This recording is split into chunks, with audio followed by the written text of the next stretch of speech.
Hey there, Cheesemeisters, and welcome back to the Peach Pod. That would have been Feel Like a Number by Bob Seger and the Silver Bullet Band. That was playing during uh, outdoor registration with computers that are clearly not connected to anything at the beginning of the episode.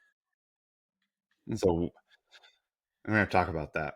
I am Jeff, and yes, gentlemen, KEG really cares. And joining me on the other end of the internet, my co-host, I'm Leslie, and I shouldn't be afraid to change my mind. nope. That's good advice, Grandma. Even though it's going to be probably the worst winter in the history of Minneapolis. Fucking Debbie Downer. Cousin Brenda. Cousin Brenda. Cousin Brenda, where'd you go? Yeah, no shit. Look, I would have moved out of Minneapolis after the third Cousin Brenda. Like, Yeah. I don't want to spoil it for you that she was going to leave, but that was but this place is annoying. I've heard of Midwest nice. This is Midwest irritating. I'm fucking out. Um, I had a so feeling she was gonna leave. Or, yeah, yeah, leave Minnesota. You know. yep. So, Cheese Meisters, this week we are talking about season 4, episode 3, The Little Fish. Original air date September 22nd, 1993. Uh, this episode starts with a cold open, which we don't get a lot right now. We've gotten it at some season premieres, but that's about it. The cold open, the show changes. I think it's next year. There's a cold open in every episode. They just start doing that, but they don't do it Oh, now. wow. Yeah. So the cold open is Brenda's home. Goes into her room, and it's got Brandon, true to his word, put a tiny little mini pool table in there, which I love. We had one of those little mini pool tables in my basement when I was a kid. So yeah, they're fun. But she's like, hey, I know it's like 3 a.m. or whatever, but could you get your shit out of my room? And he's like, what the fuck are you doing here? And like, and and look, Brandon wakes up in the middle of the night, and he's got some kind of bedhead going on. But it turns out that that's just his real haircut, and it is not okay. We're It's not okay with it's this hair. terrible. It's so bad. It's a Even real bad. Steve has a problem with it. I know, and this is Steve with the fro mullet. Like he's, you don't. It's Steve has no room to talk, and he's right. But then uh, Jim and Cindy barge into Brandon's room in the middle of the night. Are you okay, Brandon? I like I don't understand. Like, didn't they learn their lesson when like Cheryl was there or when Nikki No. was there or No. like he totally could have been making out with Brenda. What are they gonna do? Like, stop it, you guys. No. He's in college now. He's gonna be banging a lot more. I mean, one would hope. Um, just in general for everybody. But they're like, Brenda, you're home. We don't understand. And she's like, dropped out, peace, and then opening credits. Yeah. Do do Uh, do. this in this episode. This was Jim punching Brenda.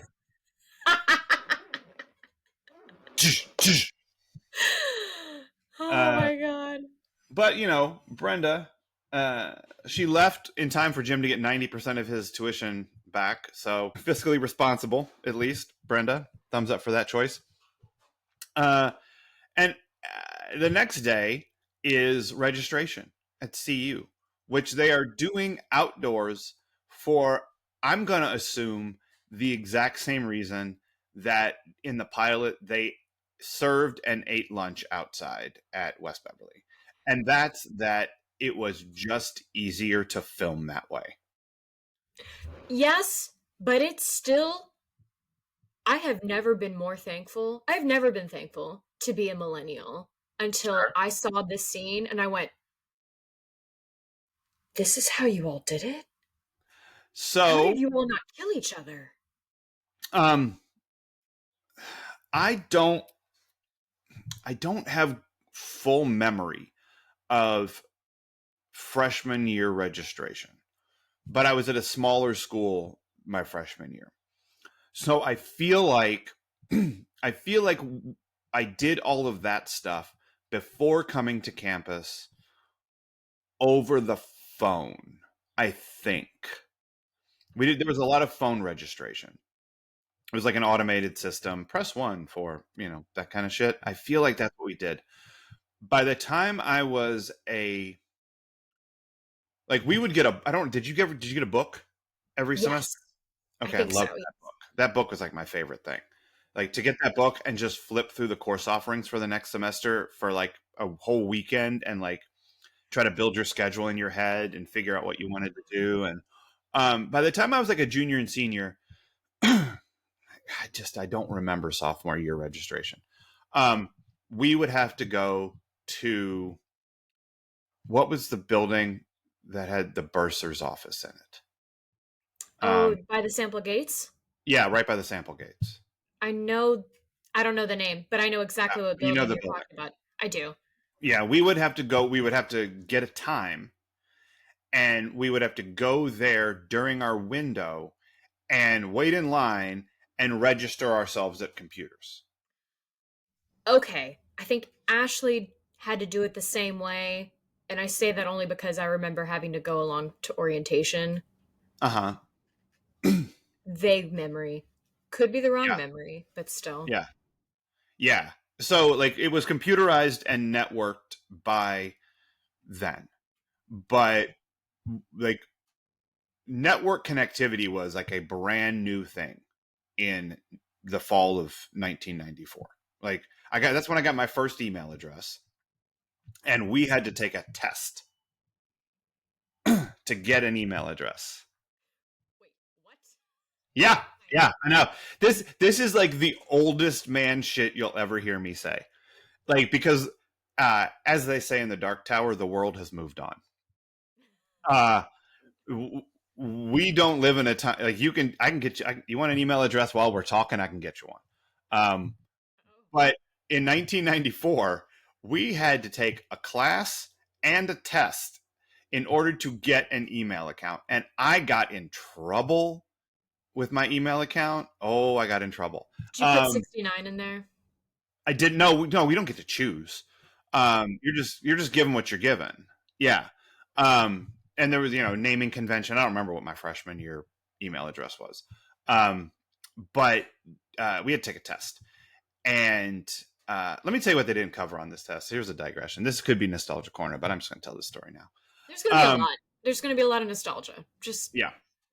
So I got sent some lewd, jokey stuff from people via email. And this is like early days of email. Like I knew like 8 people with an email address. They were all people that I went to high school with who were at different colleges. This is basically what it was. And then like the 4 people at University of Indianapolis who I knew, they had my email. Like there's no email address. No email emailing anybody. But somebody sent me like rude things that were like cartoon characters fucking stuff like that. Like so there was like this whole thing about the one day a year that all the Smurfs got to bang Smurfette. So yeah, I don't know. I didn't write it. Somebody sent it to me. And I said, haha, this is funny. And I sent it to some people. And this is how fucked up computer systems were in 1994. Because you didn't have like the internet in your room. You had to go to computer lab to do all your computing, all your internet. And so what would happen is you would go in, you would log in, you would do your email. And if you didn't log out properly, the next person, when they logged in, could get like your residual email shit pop up on their screen. Oh. Okay. So I forwarded this email to I don't know, some people. I don't remember how many, a few. The whole campus. I didn't do that. And then that one of those many people did not log out properly on their computer. And so someone else logged in who I'd never met. I don't know this person. Read this thing, got offended, reported it. The university traced it back to the point at which it entered the campus, which was me. Oh no. And I had to have a meeting with the vice president of the university. And it was ridiculous. like he was giving me this whole like, oh, we see that you come from this high school and you have this background and we would have thought more of you. And he Don't was you like, know the Catholic Church, sir? I know, and this is not a Catholic school. I think it's a Methodist based school, but whatever. For Providence, like, I know. okay, well, Methodist. I'm sorry. Okay, calm Yeah. down. So he's talking to me, and I'm like, at first I got like, I got a phone call, and I was like, well, this is dumb, but I just won't do it anymore. Like, Yeah. Sorry. Like, I don't think. I mean, what did I know? I was like, I don't think you can just like tell me what to say in an email to people, but whatever. I don't care that much. I'd rather be able to email my girlfriend who goes to a different school than Yeah. not have an email address. Because as I said, we had to take a test to get an email address. I couldn't just go get one. It's a crazy world we lived in. And Bonkers. yeah, and he's like, and I was like, I don't see how this is my fault. Like that this random person got this. And he's like, well, what if you bought a Playboy and put it under your mattress and your little brother found it? And I was like, What the hell? right. And I was like, okay, but that's not what this is. And this is me arguing with the vice president of the university, and he's just wrong logically, just wrong. I said, this isn't what this is. What this is I had a Playboy and I loaned it to someone who loaned it to someone who loaned it to someone, and their little brother found it under their mattress. I didn't do that. That ain't on me, Jack. But like I said, it's cool. Like, I just won't do it anymore. But the long and short of it is, he was like, if we're this misaligned, maybe you should transfer. And this is my freshman semester, and my first semester, and I'm like, oh, for a Smurf fucking email? You think? And I ended up transferring, not because of this, but like the fact that I had to have this conversation, I'm like, fuck, maybe not. Like, maybe I shouldn't go to school here. This place is crazy. Jeez So, Louise. yep. That sucks. Yeah. Isn't that weird? So, yeah, I had a that was the first of two times that I got in an argument with that vice president and won. Um, and the second one was public, and I'll tell it later. It's fun. Oh, okay. Yeah. I don't know when I'll tell it, but I'll find a reason to tell it.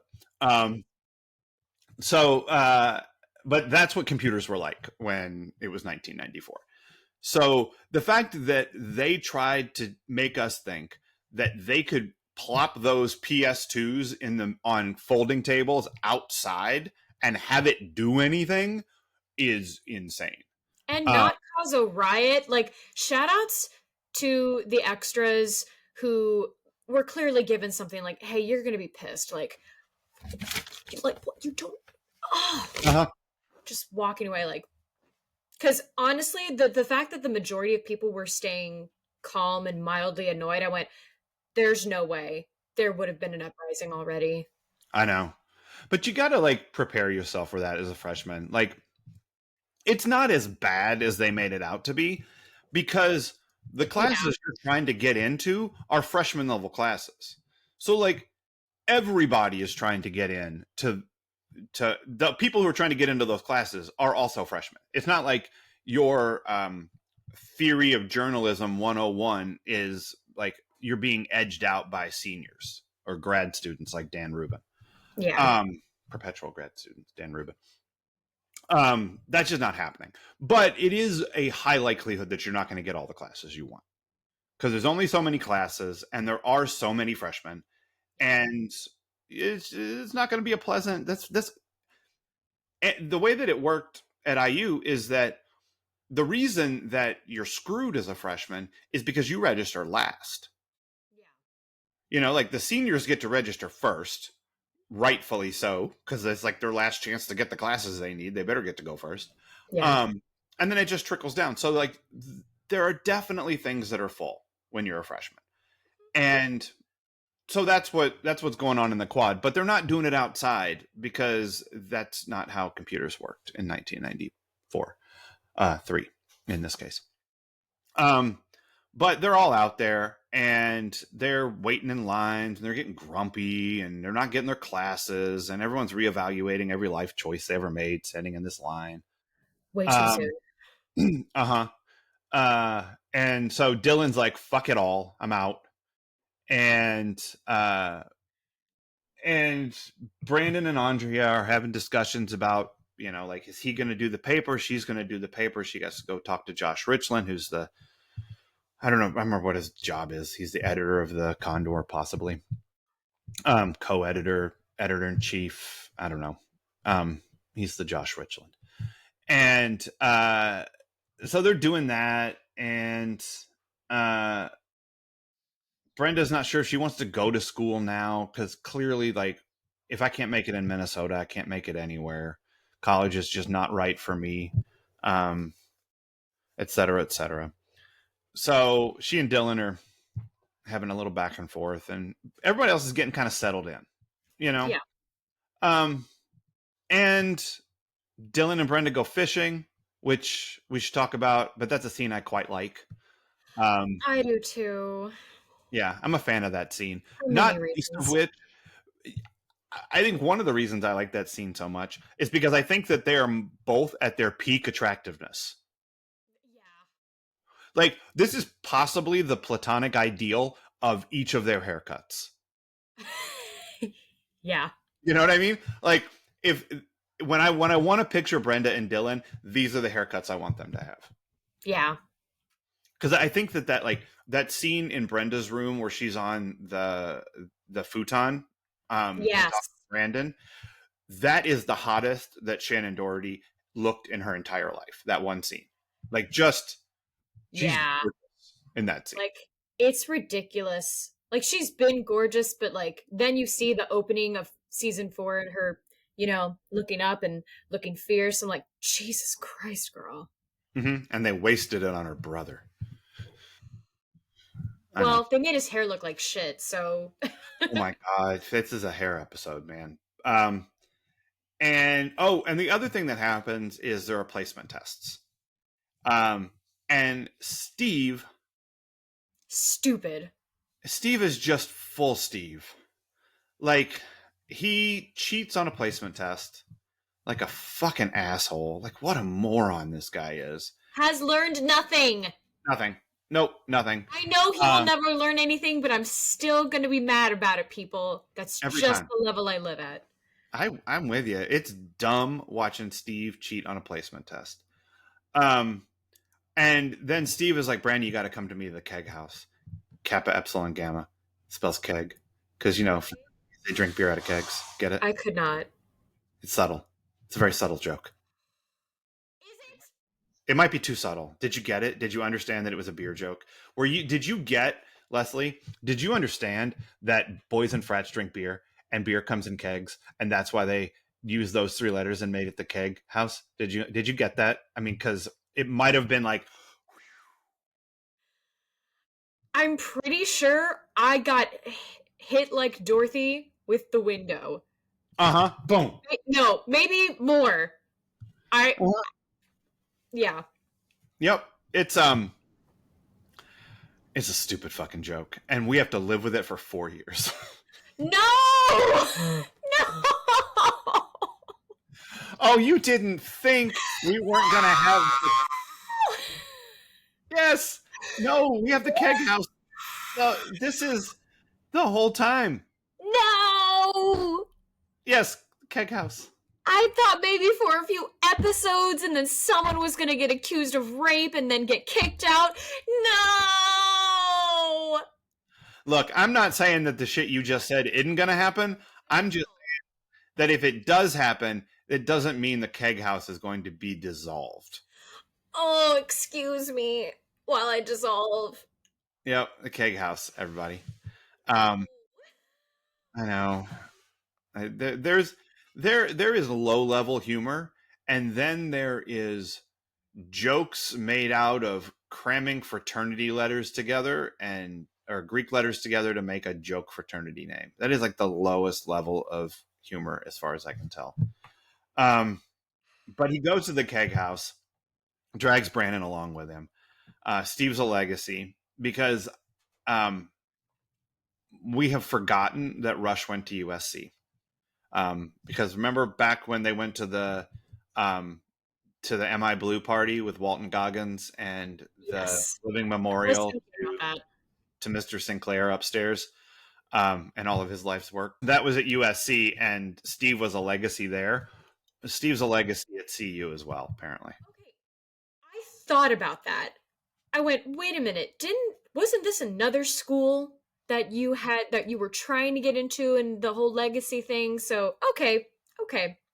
Yep. Sometimes we forget. Sometimes we just decide it doesn't matter. And No, we'll so never rewatch this. that's right. In 30 years.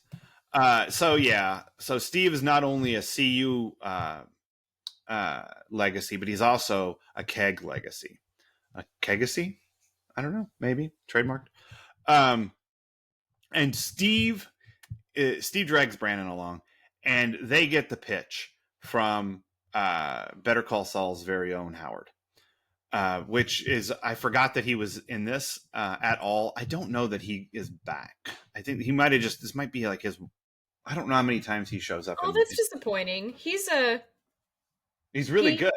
He's good, and he has such a distinct voice. Like that's what made me pay attention. I went, I know you. How do I know you? I recognized him immediately as Howard, but The hair threw me off. well, sure, yeah, it's a very different haircut. I want to see if he has more than one episode in 90210 because I don't remember him being in here a bunch. I remember lots of other keg guys.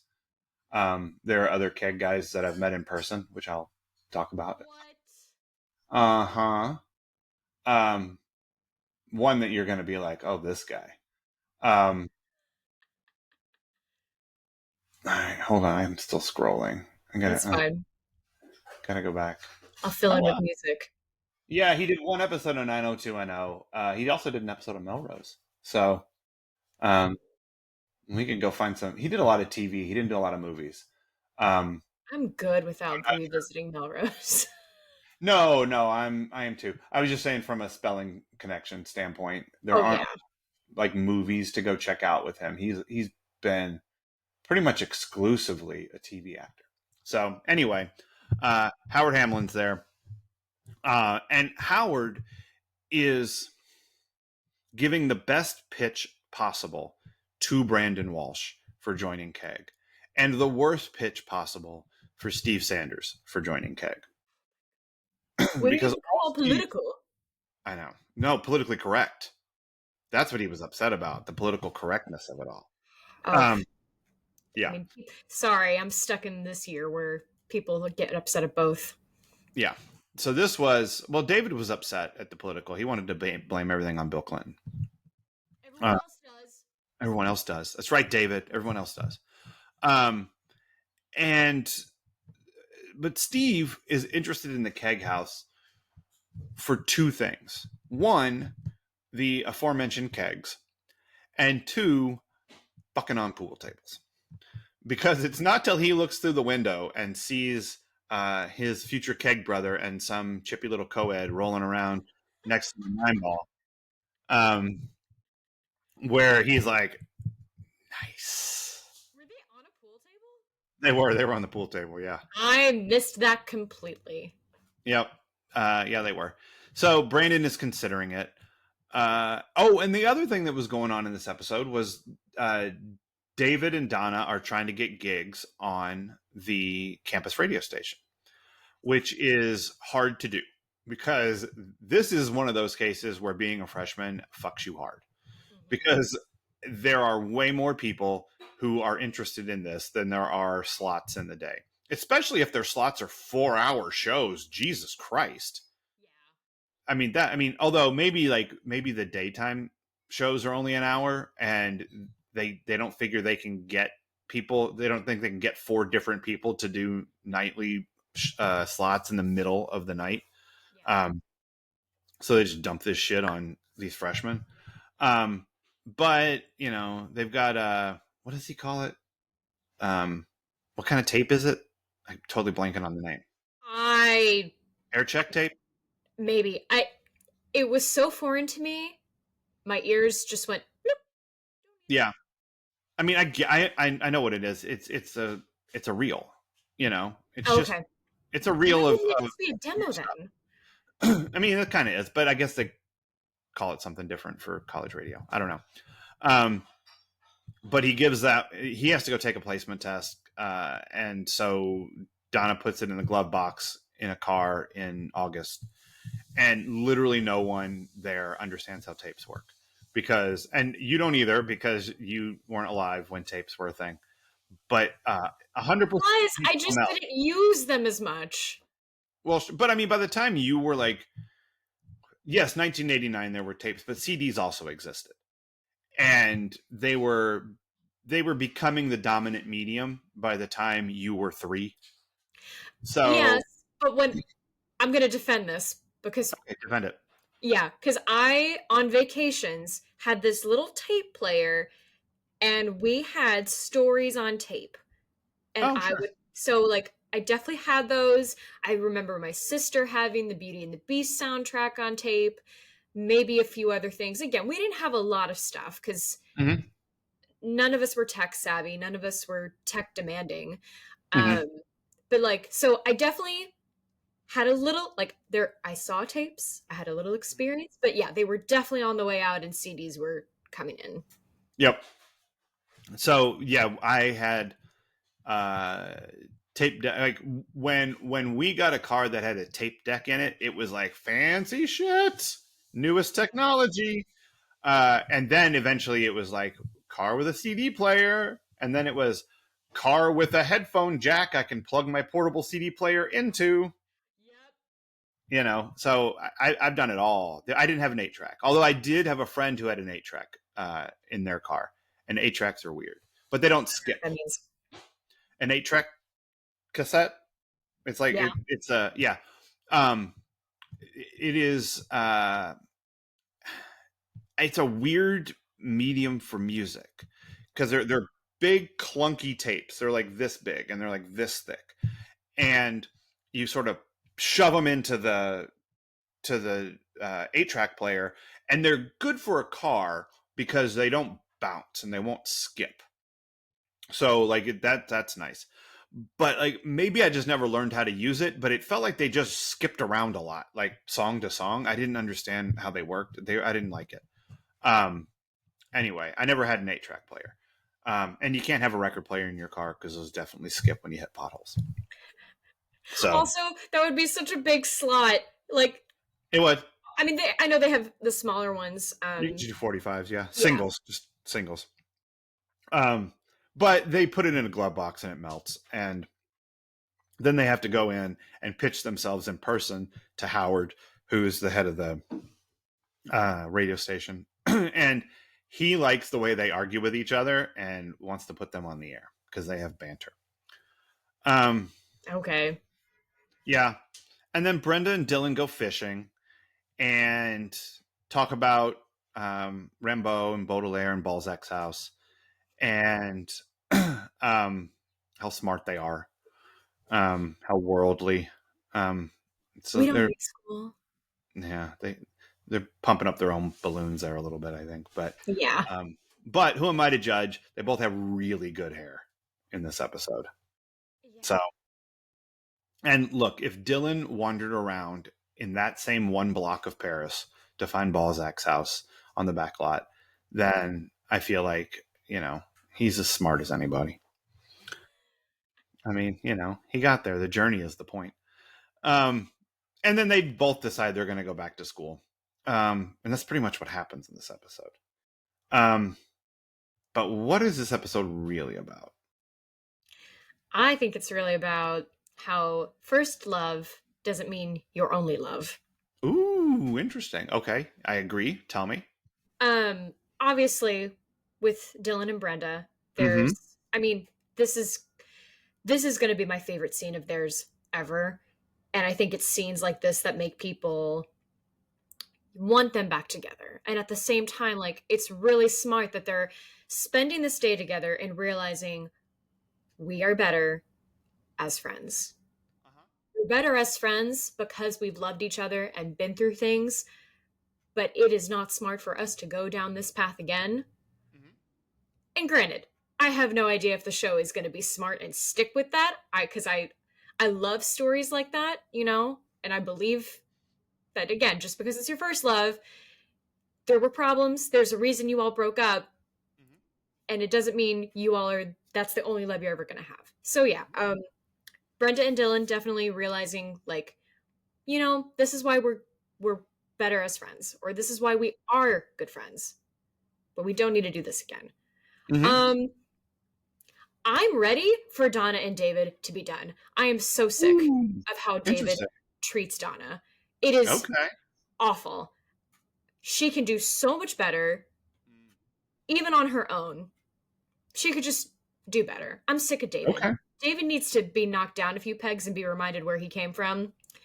Um, The geek chorus.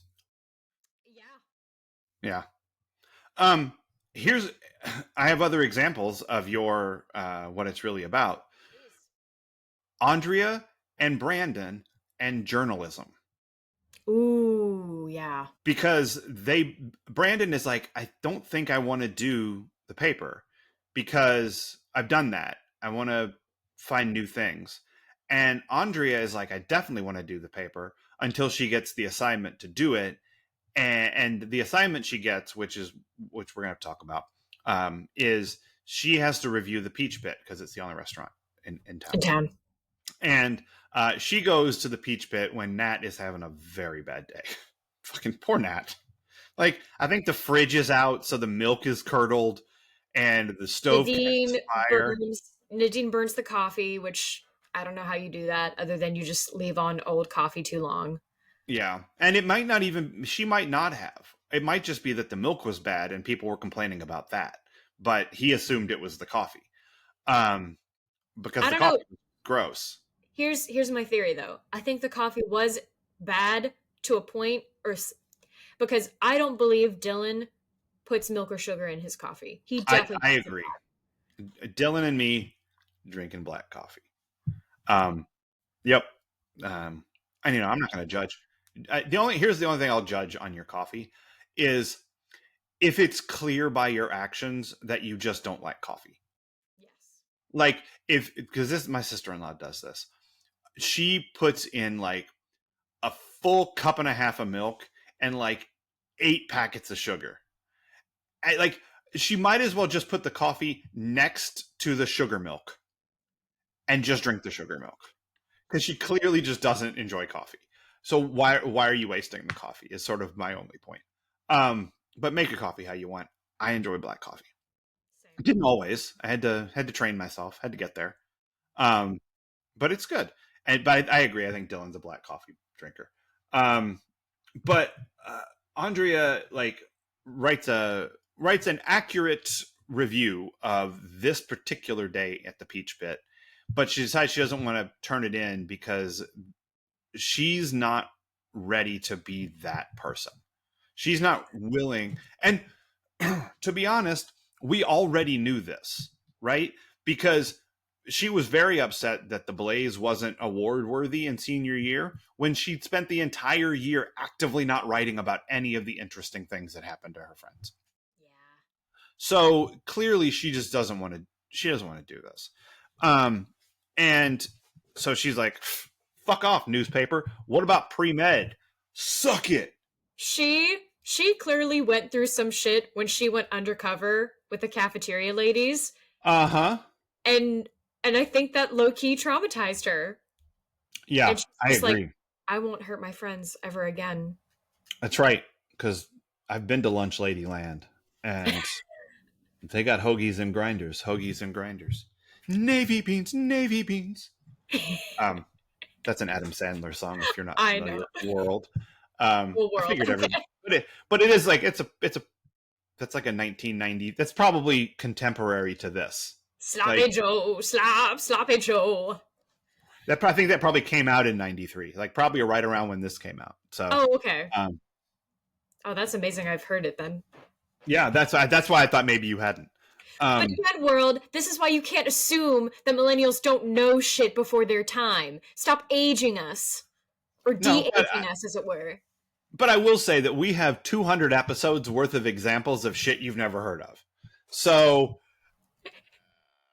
Well, you know, then I'm just gonna come back with I know how to use a percolator. Do you? I do. Yes. I meant the world, But not you. yes, understood. Yes, no, I understand. And again, not judging. I think what we've come to here, 200 plus episodes in, is that there's just shit people don't know. Because why would you know that? Exactly. Yeah. Um. No, I get Oh, feisty because I had a medical faculty member get feisty about, oh, you probably had a cell phone when you were 2. One, no, but then 2, incorrect. why does that would not have been my choosing. I could not have gone into the store and 2 have been like, phone. Like That's that right. would not have been my choice or fault. No, it wouldn't have been. You know whose fault it would have been? The mother and the father. Do, Doom, do, doom, do, doom, do, doom, do, doom, do, doom, do, doom. do. That was perfect. I know. I feel good about that. Um, so yeah, but I think that they both realize that their first love of school journalism may not be their last love. And that's healthy So and it is smart. healthy. It is healthy, and um, I'm trying to think if anyone else had a first love souring in this episode. And I think it's mostly that. I think it's Dylan and Brenda and Brandon and Andrea, which is like half the cast. So I think that's I think that's a good thing that this episode was really about. Yeah. Go ahead. No, I was just agreeing. Oh. It's an important thing to learn. I think that one of the other things that the episode was really about was the subtleness of the title, because this is about how all of these guys are now little fish in a bigger pond. Josh Richland even tells them that they're little fish in a slightly larger pond. And they're all struggling to figure out how they fit here. Yeah. You know, like they want to know, like, you know, Brandon's like, there's a million people here who do what I do already, and they're better at me than me at it, which is a really healthy perspective to have, even though he also says, I don't even know what I do. Yeah. I'll tell you what you do, Brandon. You have a funny haircut and you yell at grown-ups. That's what Yep. you do. So, you know what? This episode's really about Brandon's bad haircut, but we're not going to spend too much time there. It's about haircuts because Dylan and Brenda have great ones, and Brandon's got a really terrible one. And I will say, I think Donna's hair looks great in this episode, and I think Kelly's hair looks great in this episode. Brandon has, it looks like a mushroom on his head. They must just be thinking like, oh, we have to spend all this time making the women look amazing because, it's so hard to make women look amazing. Guys, as long as you have a decent body and a cute face, it doesn't really matter what else we do. No, we care about hair. I feel like what happened here, and I don't know for sure. Let me do a little. I'm going to look up something real quick. Oh, was it Tombstone? It wasn't Tombstone, but it is movie related. Okay. I don't want to say it out loud before I see when this movie came out. Got it. But I feel like he has a haircut for a movie, and it has not yet grown out. Yikes. And it's a movie I have not seen. It's a movie maybe we should watch for the purposes of the After Dark, because at some point, okay, well, I don't know. His hair in these pictures doesn't look that weird. It No. could have been him going against rules. No. So I thought it might have been related to his haircut for Calendar Girl, which came out in 1993. But his haircut in Calendar Girl is much more 1950s. It's very similar, but it's longer. It's combed back, greased back on the sides. It's not Nice. that super high and tight thing. So maybe he just was like, I got to get rid of this Calendar Girl action, and reset for season 4. But it is it's a bad look. No, I don't like it. To quote Conan's doctor, it's not good. It's not good. Nope, agreed. I'm telling you though, man, Tombstone's a great movie. Neither here nor there, but that's a great movie. I'm interested. Yeah. It's got a Val Kilmer performance for the ages. There we go. Yeah. But I think one of the things this episode is really about is, with the little fish of it all, is how easy it is to figure out where you fit in if you just think about it for like a day. That ties into what I was thinking, because I wrote down taking time to think is underrated. Taking time to think is underrated. It's a little shocking that it's only one day. Well, and that's where, again, it's upsetting that these things get rushed, because but these are the times. This is the world. This is capitalism. We are lucky if we get any time to think before making any kind of decision that Yeah. is right for us, is the best for us. Like, I didn't need, if Dylan had come back and said, I still don't think school is right for me, or like they had done a season of him not going to school. This is, Hollywood's not comfortable with two things, many more, but I'm going to keep it to two right now. They're not comfortable with anyone ever having an abortion on TV. And they're also not comfortable with having characters not go to college. Yeah, I think that's true. I mean, and I get it. It's easy when if you want them to bounce into each other, like you need to put them in the same place. Yeah. The whole show can't be, the only time we talk to Dylan is when we go to his house to talk to him, or when we run into him at the Peach Pit. Like, there has to be other stuff. So I get it. You want them there just for narrative purposes. Yeah, they all take like a minute and a half to make these life. Brenda's grandma's right. Like, it's okay to change your mind. Take a breath. I think what Brenda does is super fucking healthy. Like, yes.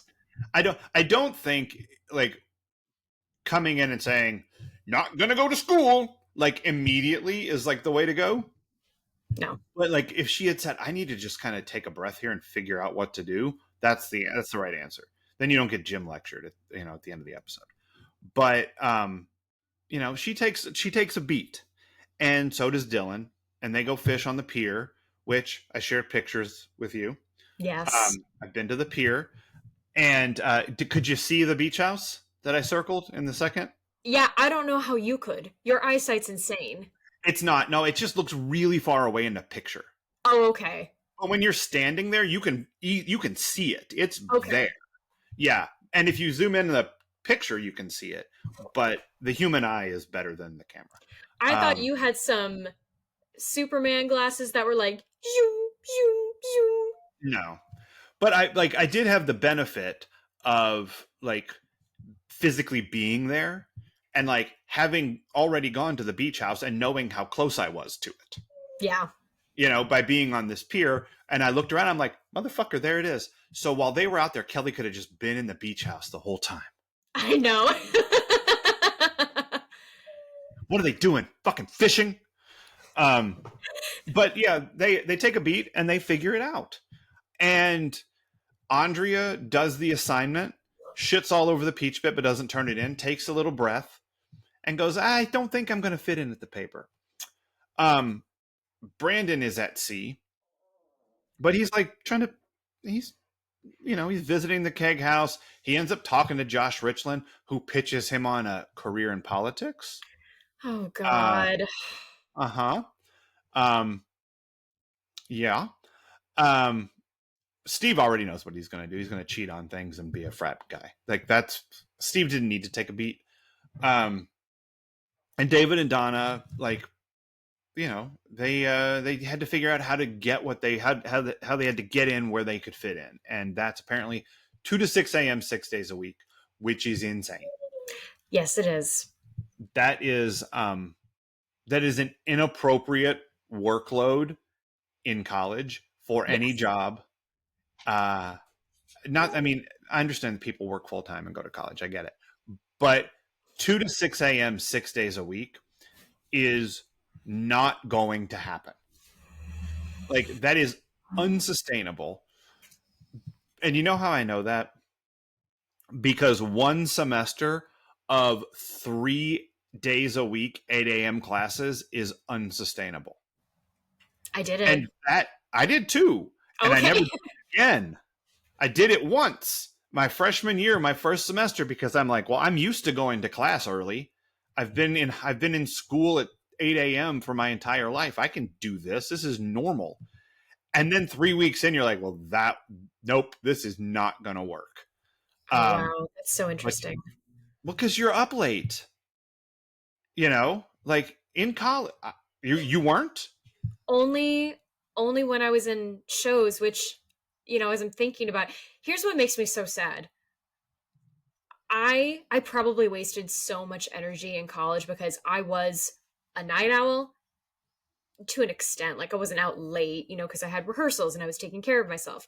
And then I would go to my 8 a.m. classes, and everyone else in theater was like, "You're nuts, but here's money.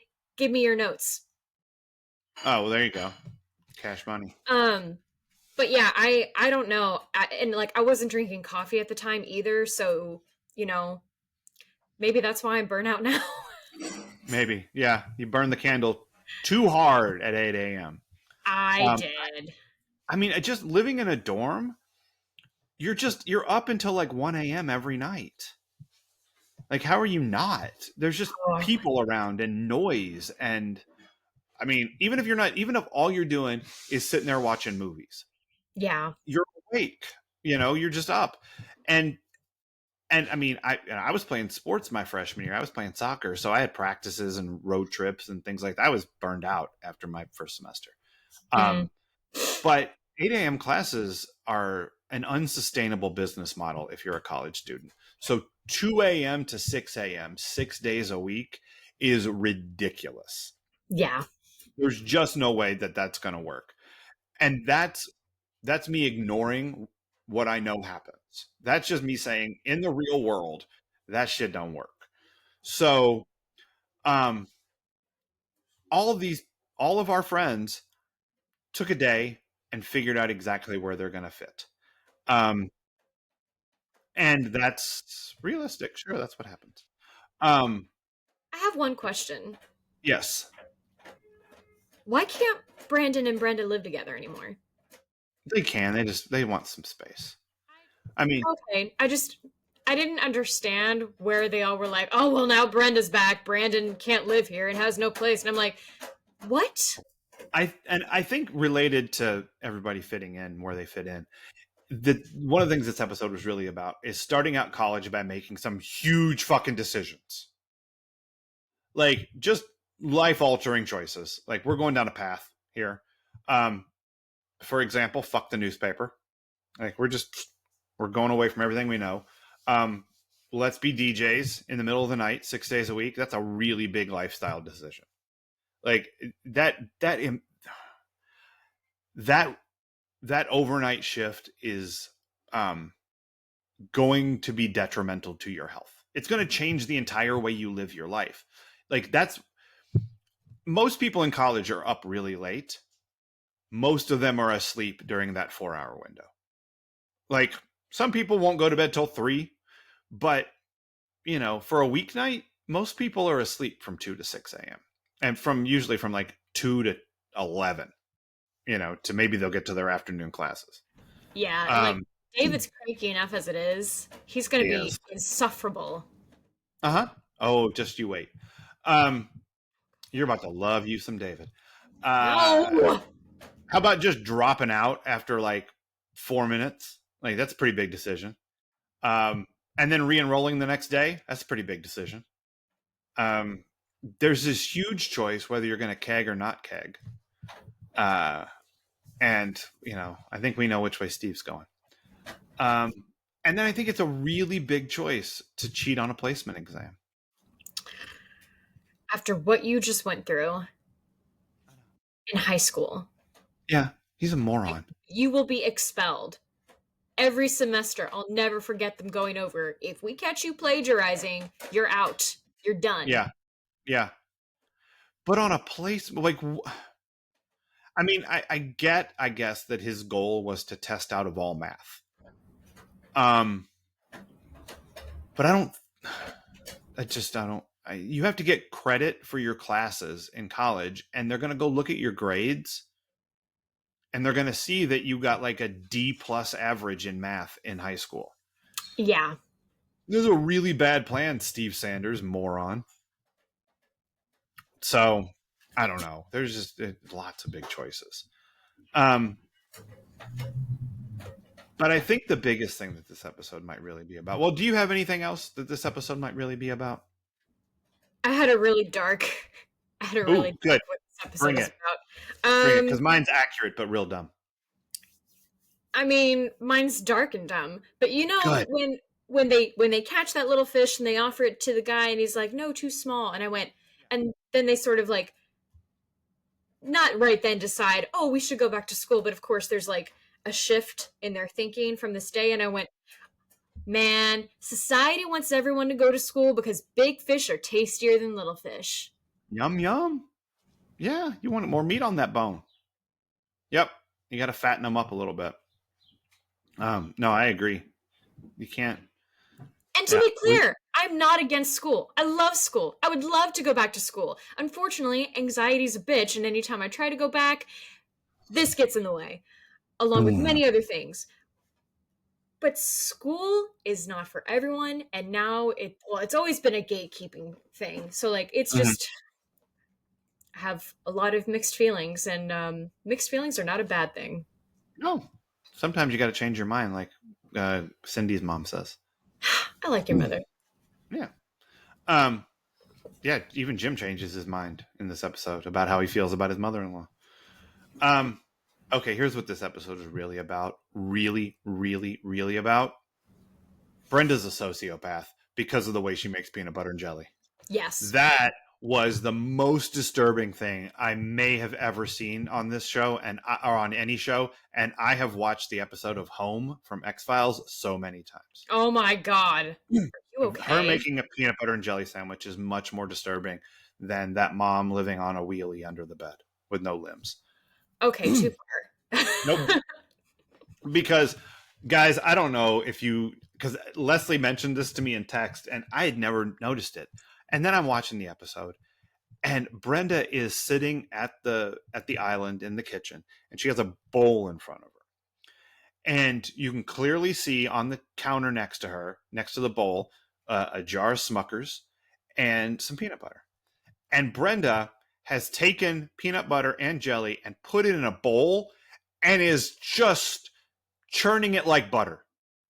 Like, and I don't know. Maybe Why? women in the Walsh house have to do food-related tasks. Like Cindy's just chopping fruit and Brenda is just mixing peanut butter and jelly in a bowl and then spoons it out onto the bread. No one in the history of the world, I hope, has ever made peanut butter and jelly this way, because if they did, they then murdered people. Again, I mean, look, I think if you go into the death row prison commissary, that's how you're going to find every single inmate making peanut butter and jelly sandwiches with plastic spoons, that they'll still manage to shave down into shivs. Don't get me wrong. But it is disturbing. Like It was. the fever brain you have to go, what I'm going to do for peanut butter and jellies? I'm going to premix. Now, having said that, it's entirely possible I try this method just to see what happens. No, you might kill someone, Jeff. I might. And if I do, you're going to know that this was my origin story. The Winter Soldier button will be turned on in your brain, and you'll be like, "Yep, must kill." Mean, it'll either be that, or when I talk to the Russian at the radio station who needs to know where the bursar's office is or whatever. Oh, I thought he was Dutch. I don't know. It sounded Russian to me, but I don't know. I don't. You know what? I don't know. I don't either. We don't teach enough languages here. No, it's all Greek to me. Keg house. Nailed it. Gross. I know. Greek food, not Greek life. Yeah. Yeah, we'll have to talk about Greek life at some point. But we're going to have plenty of chances because Keg ain't going nowhere. Wait, speaking of countries, should we give shout-outs to what we recently discovered? Oh, definitely. So, shouts to Germany for taking over the number 2 slot in our fan base percentage pool. Primarily, we are listened to in the United States, but we have reached 20 plus countries now. And it used to be that Australia was our number 2. But now, by 1/10 of a percentage point, Germany's number 2. So, shouts to Germany, shouts to Australia, and shouts to the people of Ukraine who make up 1% of our listening audience. Yay, Ukraine! Yeah, I'm very happy that in a time of absolute horror, maybe our nonsense gives a couple of people a little bit of joy. I hope so. You all need it. Yeah. I mean, the fact that someone in Ukraine is like, everything sucks, but I need to listen to these two fools talk about 90210. I'm good. I'm like I'm real happy about that. But tell your friends about the Peach Pod, motherfuckers, because we want more happy people out there listening to our joyous nonsense. Absolutely. So shouts to our international audience, Germany, Australia, and Ukraine. Also to like the one person one time in North Macedonia who listened to an episode. Shouts to that person. That's right. You're missing out. You probably don't even know what your green room is yet if you only listen to that one time. So much joy. Has your life been solved by? Has gang violence left your life because of this show? Clearly not. You don't even know. You've never met Herbert and his ponytail. I mean, come on. The things you don't know about Sue Scanlon just clapping real loud. The things you don't know. Come on. All of you deserve many Sue Scanlons cheering you on. Yep. You know what else you don't know? You don't know about Fly Guy and Splashdown? Oh! You don't know about that? You don't know if one of our airmen died? You don't know about Romeo plus Juliet equals loud? You don't know that we did an hour and a half on Rocky 4 when Leslie hasn't seen Rockies 1, 2, 3, and 3. You're missing out. Have you even heard me go on and on about intimacy choreography? Not as funny as those other things, but it's important and impassioned. It's important. It is important. I didn't know it was that free. So there's a lot you're missing out on, and your friends too. So go back and listen and tell people, like, share, rate, review, do all of those things so that people help us find help people find us, and so we can reach a larger audience with our stupid, silly, fun nonsense. Hell yeah. But what did this episode make you nostalgic for? So many things.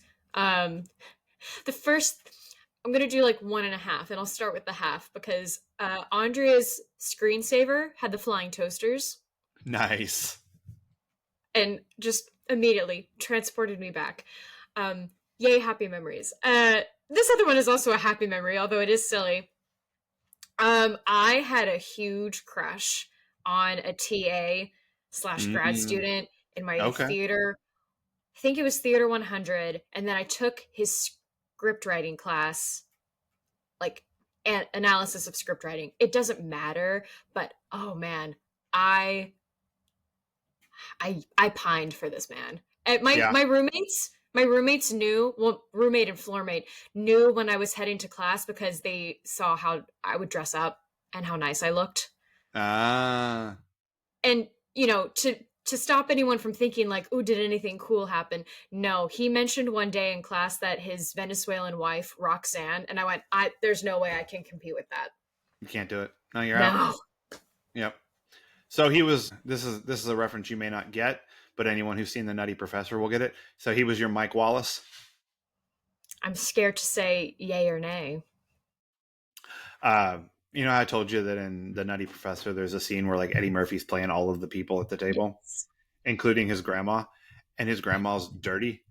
His grandma at one point says, "Mike Wallace, the only white man who ever made me moist." No. Sometimes I sit at home and relate to myself. Ain't nothing wrong with relations. Sweet, lovely relations. Yeah, I like it. Your horny TA memories. Yep. This made me nostalgic for something I'd kind of forgotten. And this will let you know how long the idea of doing what we're doing right here has been in my heart. Because I went to, I was interested in doing radio a long time ago. I never pursued it, and I should have, because I like it. I like doing this stuff. But I just never did. And here's, I think I got dissuaded in the same way that I gave up guitar eventually, because I just wasn't like Eric Clapton right away. You know, it's like, oh, this isn't going to work. But I went to, I think this was my junior year, maybe senior year, don't remember. But I went to the college radio meeting at IU, like the one that everyone goes to if you're interested in being on the college radio station, which I was like, this would be fun. Would you like to guess what I thought I would be fun for me to do? Should be really easy. Good advice. No. What I thought it would be really fun for me to do would be to do a 1 hour show once a week where I just talked about what happened on that week's 90210. Oh yeah, that should have been obvious. Yeah, should have been obvious. Like, I thought I'll just have a Thursday show where I watch the show on Wednesday and I talk about all the dumb shit that just happened the night before. That's funny. But it never even got that far, because I got there and it was in a lecture hall and there were 300 people in it, all of them trying to get like 30 slots. And I was like, well, there's just no chance this is going to happen. Like, there's just the odds are not in my favor. Yeah. And it's probably true. And we ended up here, so I feel good about that. But yeah, I you know, look, I saw WKRP in Cincinnati. That looked great. But I didn't want to go town to town, up and down the dial. You know, I know what the life of a freshman year. Whereas me freshman year, just coming in like, you know what? I didn't make the BFA program, but I'm just going to try my hardest and I'll break through eventually. Like, where did you go, honey? I need you here in New York, not in school. She's still there. She's languishing. She's host of the greatest podcast that anyone in Germany has ever listened to. This is the only time she comes out. Anything else now, she's just like, I can't. Tried. She can. We'll talk to her. We'll let her know. All right. Who is your Steve Sanders Memorial worst person of the episode? This one was actually tough. Because no one was really heinous, but I might as well just give it to the person who made me angry a second week in a row. It's David. Okay. You called your girlfriend stupid. And you know she's sensitive about that. Oh, she gets real pissy when you do that shit. Yeah. Yeah, don't call Donna stupid. That's a bad idea. It's a good way to get cut. But I will, side note, and this is just petty. Actually, no, it's not petty. This also rubbed me the wrong way. I did not like Kelly and Donna bringing pastries to Andrea and saying, oh, so you can get fat and not us. Andrea, did they say that? I missed that line. Oh, yeah, they say it. And I'm like, yeah, I ditched those kinds of girls real quick. Yeah, that's bad. All right. My worst person is Steve. Because he cheated on a placement test. Jesus Christ, Steve.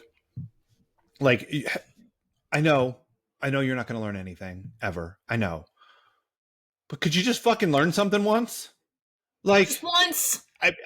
How many half-court shots do you think you can make in a life to buy yourself out of the trouble you cause through your academic illegalities? Like, it's just, you're ridiculous, Steve. So quit being stupid. It'd be nice. That's what Yep. All right, though. I think we did it.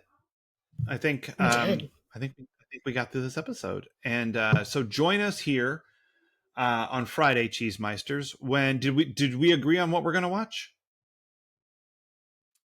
It's I tossed an what idea. yeah, I'm good with that. Okay. Yeah. So I think what we're going to do is we're going to watch Everybody Wants Some, which is a movie that I've only seen like the first 10 minutes of and you've never seen. But it is what, when it came out, Richard Linklater basically said this is kind of a spiritual sequel to Dazed and Confused. Not the same characters, but it's like the same kind of whatever, but it's college. So, Nice. now that we're in college, we're gonna watch a college movie. So I'm that should be kind psyched. of fun. I'm looking forward to that. I've heard good things. So, Oh, and good. generally speaking, I'm a Linklater fan. Like he's done a Me lot too. of stuff that I think is really good.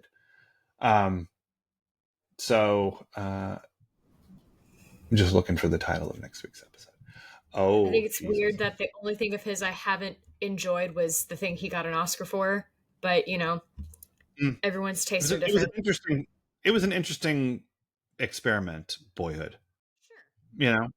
Like fascinating way to go about making a film. I thought that was pretty interesting. So anyway, but we're gonna check out Everybody Wants Some on Friday, and then join us here next week, Cheese Meisters, for season 4, episode 4, Greek to Me.